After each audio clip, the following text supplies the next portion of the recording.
Good afternoon, dear Chabura, and we are beginning the Perek of today, Perek Test in Hilchas Brachos, and we are going to zero in to a fact that we've made mention of already in the past. A Yid doesn't enjoy anything without thanking the Eibishter, because the Eibishter grants it to the Yid, Betuva Agadol, with his kindness and his compassion. The Eibishter gives us everything. A Yid hotnisht, a Yid megitem, the Eibishter gives us. And Bebela, this applies not only to food.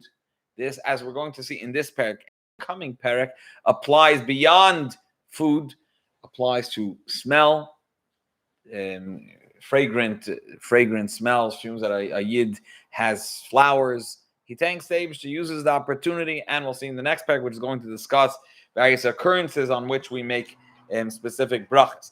So let's see it inside Halacha Alpha Perek Test. Just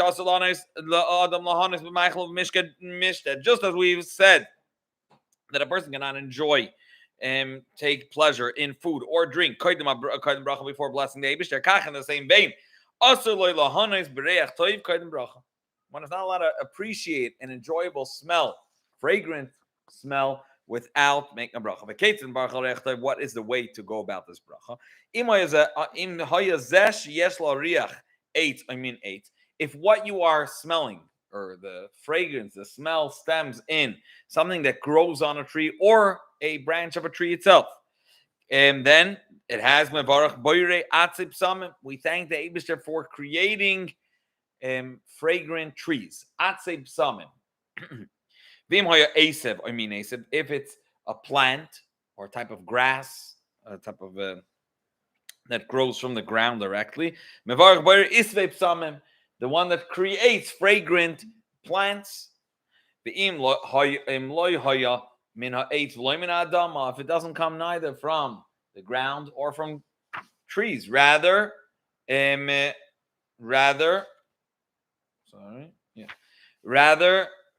moir, which is shumen achaya, the goal of a certain type of deer, right? Mevarach boiri minip samim. The bracha is boiri minip samim, the one that creates types of positive smells. And we're soon going to see that this minip samim is actually a generic bracha when there's a mixture and the like. It's called musk oil. It comes from a musk deer. Now, what happens if it's a fruit that is fit for eating? A nectarine is a wonderful smell, and you want to now smell it. You're going esrig or tapuach, whether it's a esrig or a apple. Mevarach. Baruch Hashem Elokeinu Melech Haolam, blessed are you, the Eibush, the King of the universe, and Nasan Reach Tov B'Peiros, that has given a beautiful, good smell into fruit. V'im Valakoil Im Amar Boyer Min Psamim Yatza. If for any of the all the above mentioned, you happen to make a Boyer Min Psamim, the type of psamim that creates types of fragrances, he has been yaitze the chayvus bracha. Now, now we're going to discuss a very interesting type of spreading smell that once upon a time they would dry, they would take, and it's today also different types of herbs. They crush it, grind it into flour, and then they would spread it on coals, and then the smoke and the would come up with the fragrance, with the smell. It was called mugmar. Now we'll see there were two ways of going about it. Sometimes at the end of a meal, like we described earlier, they would bring either psamim to smell or spread an aroma throughout the room. I guess it would said that it would be a beautiful setting for a nice discussion and for bringing to follow the Seudah. Or we'll see later, there's a different type that on which you won't make a bracha. They would use also mugmar to bring smell into clothing that they would wash. Let's say they washed clothing and they wanted to have a nice smell, so they would spread it on coals under the clothing. In that case, the smell wasn't for itself, it was just for the clothing, and the clothing itself doesn't have the substance in it, and therefore you don't make a bracha on either of them. That we'll see onward. That's the concept called mugmar. Now, ein mevarchin al mugmar, one does not, we're going to refer to it as incense. One does not make a bracha over incense until the smoke actually comes up, because that's what it's intended, not just by smelling the way you took it out of the bag. The Keitzin Barchanal, what is the process? If what is being burned the incense that's being burnt, stems is from trees. You make the same bracha as if you're smelling from the tree, the one that creates fragrant trees. So you make isvei psamim if it's a type of grass or plant. You make isvei psamim. We said like musk and the like. Now, shemen afarsamim. This is balsam, okay? Type of fruit that grows in Eretz was considered very rich. People would then have near En Gedi, I think it was a community that they had this type of oil. It indicated that they were very rich people. It's actually a special type of oil that's made from these. It looks like a tomato, but it's harder, it's sweet, like 4 pits inside, I think. Farzmon, it has some sort of English name to it also. So that type of oil creates the one that creates a sweet oil. If you're talking about olive oil that has been either pressed or grinded it together with the pits until you brought out a nice fresh smell of olives, we'll still maintain the bracha boire atzip samim. Shemen shebismoi. Ke'ein shemen amishcha. If you took oil, and obviously you didn't make the mixture of shemen amishcha because you're not allowed to, but he made ke'ein shemen amishcha, that type. He built a fun of shemen v'hadas. If you have both, you have saya shemen, oil, and saya hadas. Mevarchal hadas or poitis shemen. Why? Because we said oil, the bracha of oil, olive oil, is boire atzip samim. Still will link back to the tree it comes from. We won't refer to it as shemen oriv like we do by shemen afarsamon. And therefore, the hadas, the myrtle branch that you want to smell, that's atzip samim, comes from a tree, and the shemen is the same bracha. Now, hoil fun of boisim shu eitz or boisim shu eitz. What happens? You have both. You have fragrance coming from or spices that smell beautiful. Sai ha'etz and sai boy is a atzip samim, boy isvei psamim. Mevarchal boy minip psamim. Make one bracha. Unlike by food and fruits and vegetables that you make a bracha for each one, here you make one general bracha. Boy minip psamim, the one that creates types of fragrances. Boisim she'ir v'aroichel minim harbe, similar to the next case in which the spice seller, he mixed together a whole bunch of types of spices you could buy. From some you could buy mixtures. You make a boyer minim psamim. What happens? You can't even keep track where the smell is coming. It's one wonderful smell. You're getting a high. You come into the spices store. You make boyer minim psamim. It says, now, if you're sitting there the entire day consecutively, continuously, you're not leaving. He makes the first bracha when you come in. Nichnas v'yatza, you go in, you came in, you made the bracha, you left, you came in again. Mevarech al kol pam v'pam. For each time you come in, you can appreciate and bless the Eibishter again. Halacha vav hashoy shana, the rose, v'chilfei amayim, and chilfei amayim is understood to be lilies, not the lotus, lilies that they float on the water.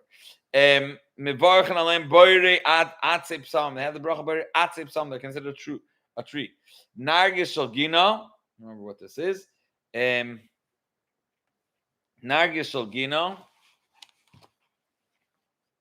give it to you in a second. 1 second. Skipped my mind. Sorry, Rabbi Yusewitz. He says lilies that are raised in a garden. So sorry. So chilfei amayim is lavender. I stand corrected. Chilfei amayim is lavender, and the nargis shel are lilies, so that are raised in a garden. He makes boire atzei besamim. They're considered atzei besamim. V'shel sada, those that grow in a field, these lilies. Boire isvei besamim, they're called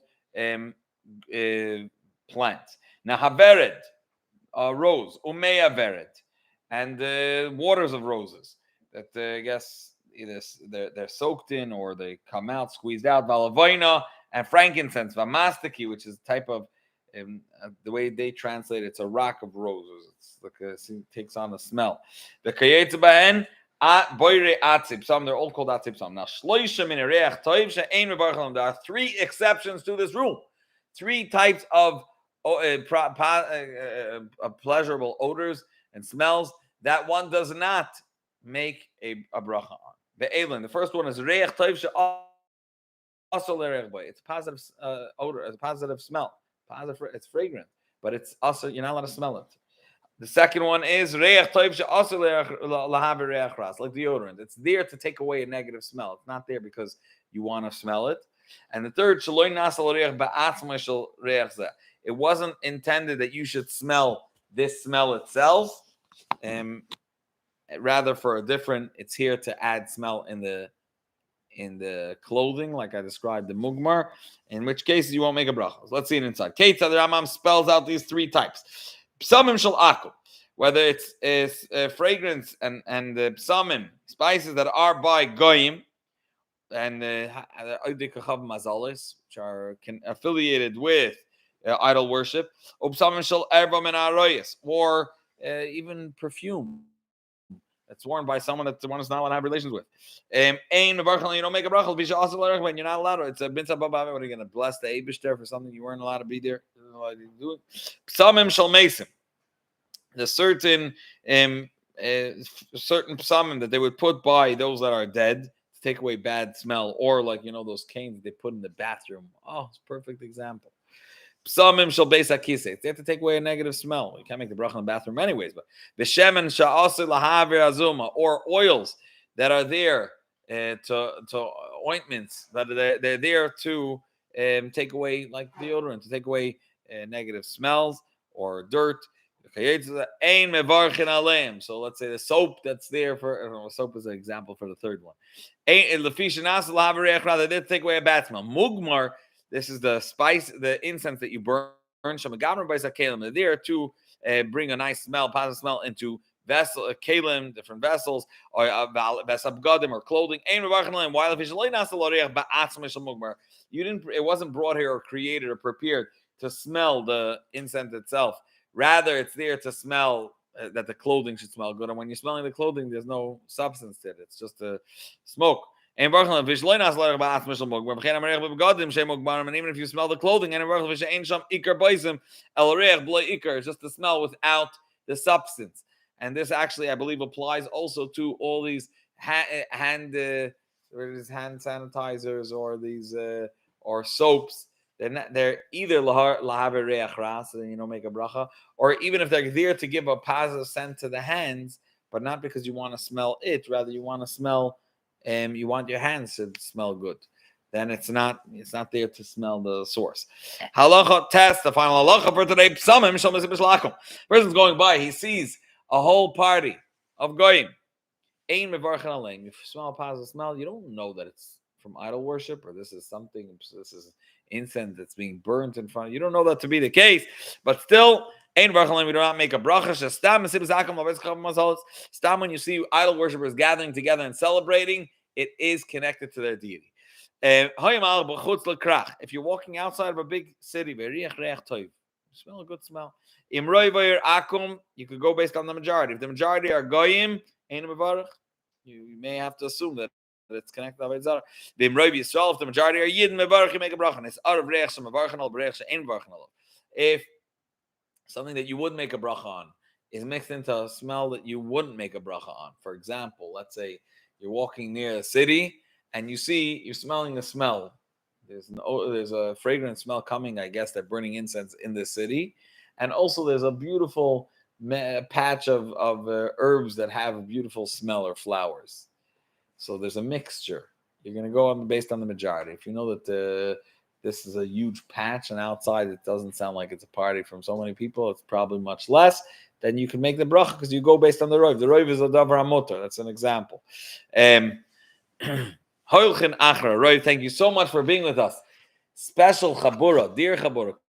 Kol Torah Kula, cruising through the entire Torah. I read one perek a day. Thank you so very much to our tech team led by Reb Levi Nemirovsky. Have a wonderful evening.